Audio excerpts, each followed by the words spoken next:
Hello, welcome to Do It Yourself channel. Today I will show you how to turn off a color filter in Samsung Galaxy Z Fold5.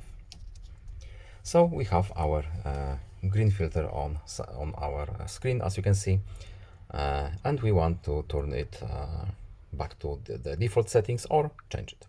How to do it?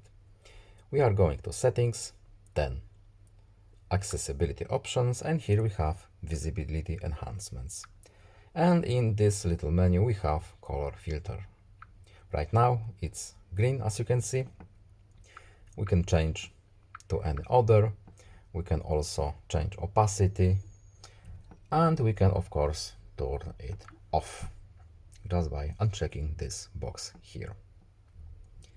And back out.